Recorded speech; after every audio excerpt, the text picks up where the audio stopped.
Alrighty, let's go on to another quarterback going into his second year here. Joe Burrow wants the Bengals offense to be, quote, more explosive down the field in 2021. Alrighty, well, they definitely have the weapons to do that. Here we go. I mean, you got Tyler Boyd, who is 6'2". He caught 841 yards last season. You bring in Jamar Chase, the rookie. We know he's not the tallest, but he's 6 foot and has got some great speed to get behind the defense to take the top off the defense for those long balls. And then you got T. Higgins, who is 6'4", who caught 900 yards. So you definitely have the pieces to have a deep ball offense next season. This season coming up.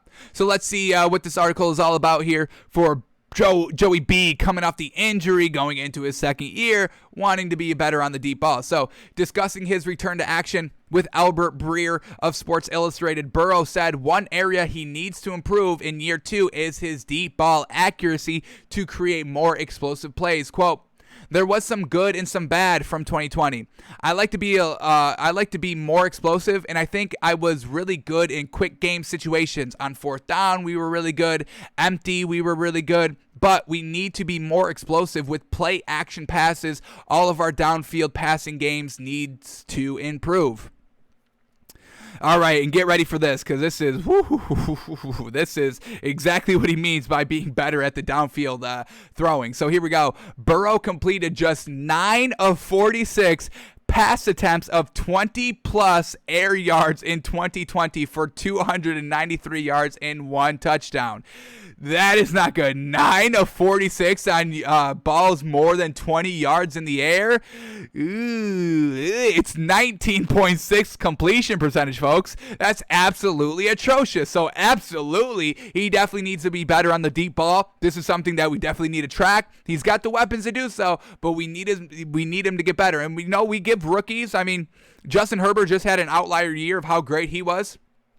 But, Joe Burrow, we're going to give him the benefit of the doubt here. But, coming off the injury and then trying to kind of tackle this issue as well, it may be a little bit too much for him in year 2. Maybe we have to start realistically adjusting him to maybe a year 3 leap like we saw with Josh Allen. Not good year 1, not good year 2, great year 3.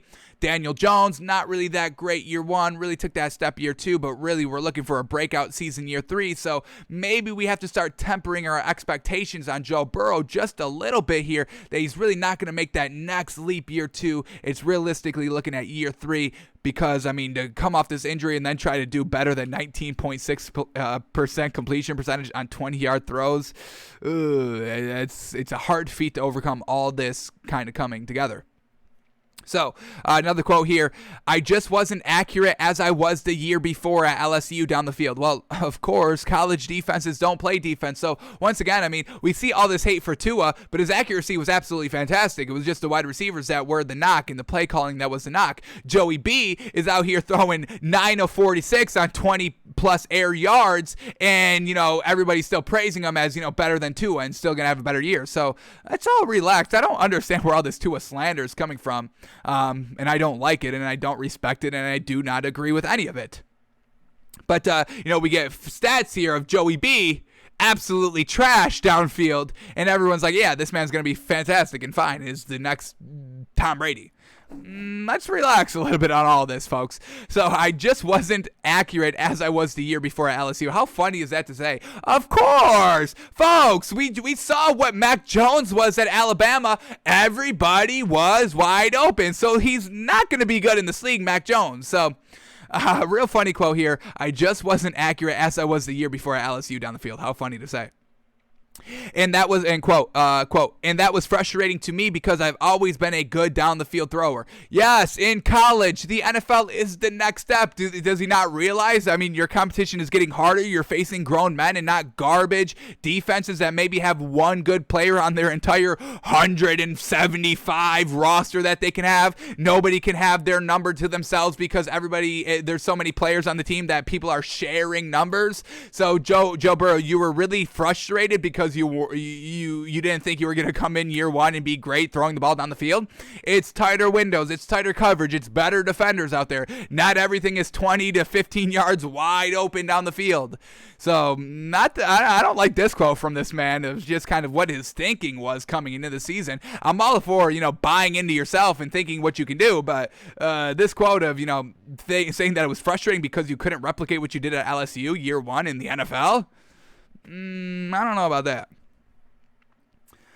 Just getting back to the basics of that, really focusing on my fundamentals. I just started running and throwing a few weeks ago. That's not good. Just coming back off that injury, he just started to throw and run a couple weeks ago. Once again, I mean, this year too, we really have to start tempering our expectations for Joey B in year two. I just started running and throwing a few weeks ago, so standing and throwing and focusing on the fundamentals helps. So he's got the weapons to go downfield, but we need Joe Burrow to step it up a little bit come next season. And I don't know, man. I don't think we can start buying into Joe Burrow here year two, but we'll see how he's looking, how he comes off the injury, how he's looking week one, seeing if he's progressing, if he's regressing, and seeing how this deep ball is looking. Because 9 of 40, what do we say? 9 of 41, 9 of 46, absolutely atrocious. Jeez.